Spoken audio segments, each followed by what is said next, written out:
Hello guys, this is Coach Mary. Today, as I promised, okay, tapos na tayo dun sa basic characteristic of animal zodiac. Tapos na rin tayo dun sa basic, best career and jobs for each animal zodiac sign. Chinese animals, zodiac sign. Now, pag-uusapan natin guys, star signs. Ano ba yung star signs? Star signs are the 12 zodiac sign, okay, according to planets na ginamit ng mga Babylonians during 1300 BC, okay? So, eto na. We have Aries, Taurus, okay ba? Gemini, Cancer, Leo, Virgo, Libra, Scorpio, Sagittarius, Capricorn, and Pisces. Okay. So, pag sinabi natin Aries, Aries is, by the way, for that inclusive dates of the birthday or date of birth, I will type that below yung yung coverage date na. Okay? I think si Aries is between March 20 to April 20 and so on. Okay, so let's go with Aries. Since I have only 10 minutes guys, Aries is action pa. Ito yung pa-action. Okay, so the signs of the Aries is, if you notice, this kind of character is rush.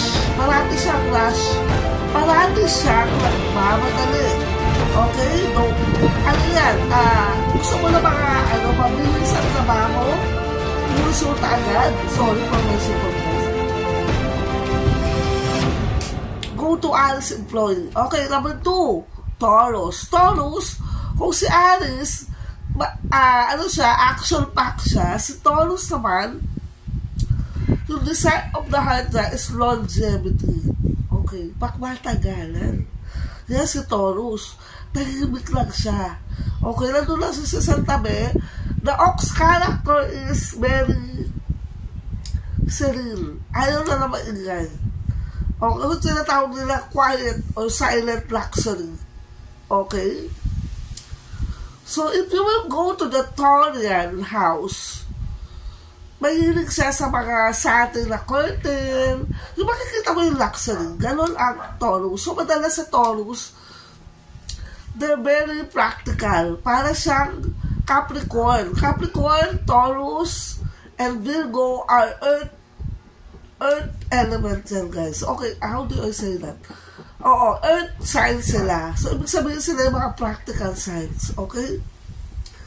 Now, Taurus is ang desire of the heart ng Taurus is peace of mind. Okay, so yan yun. Okay, let's go to Gemini. Gemini, dalawa siya. She can be good, she can be bad. Fickle-minded.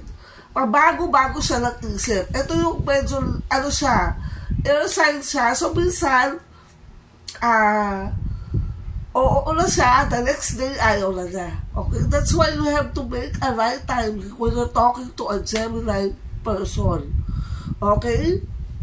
The sense of the heart of Gemini is good surprises. Gusto na yung mga sorpresa. Pak! Biglang, wow! Galing! Okay, mahilig siya sa gano'n. So, gusto na yung biglaan na masaya. Okay, how do I say that in Tagalog? Surprises. Pleasant surprises. Okay, let's go to Cancer. Cancer is a water sign siya.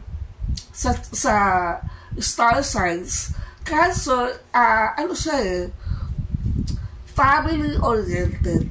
If you will look for a partner na medyo clannish, makalanay, makatatay, mahal na yung family niya, kahit may asawa na siya, that is Cancer.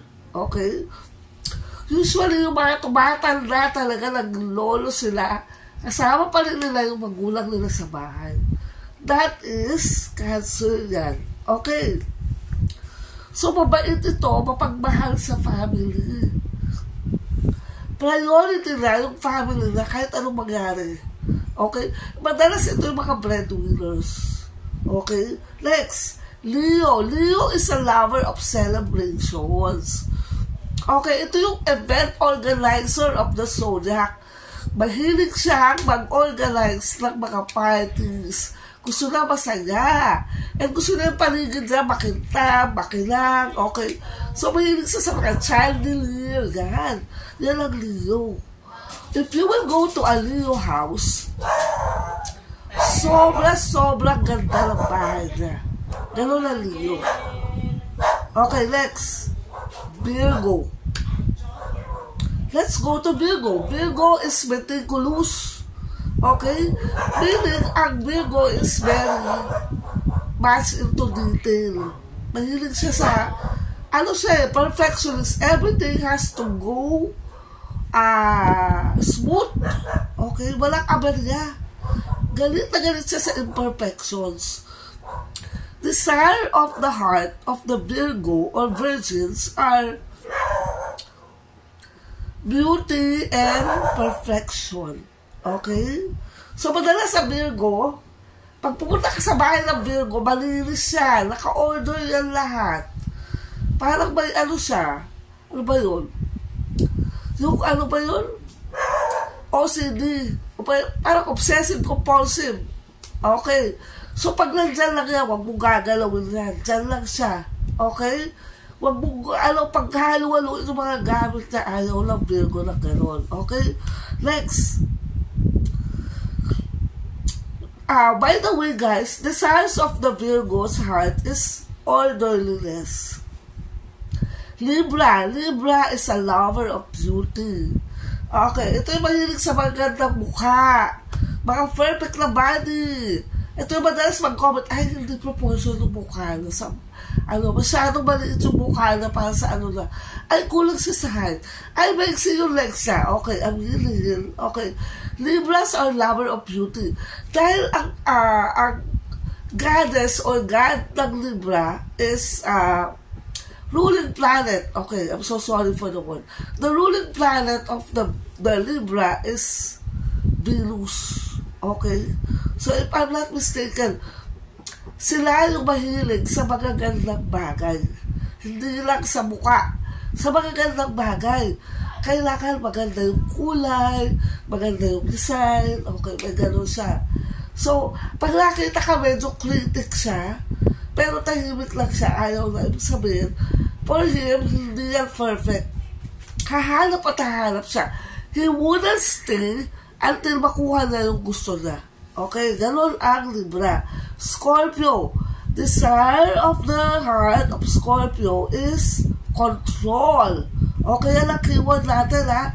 Lahat kailangan nakokontrol na. Okay, that's why magaling silang mag-manager or magaling mag-manage sa bahay. Tahimik lang nga, pero he knows what's going on around. Okay? Sagittarius, okay, ito na naman tayo. Travel, going around, going places, meeting people. Finally, okay, so si Sagittarius is a half horse and a half human. Pag may tinahagan siya, hindi na papakawalan nun. Diretso siya. Okay, let's make it fast. Okay, we have 1 minute. Capricorn, practical, career-minded.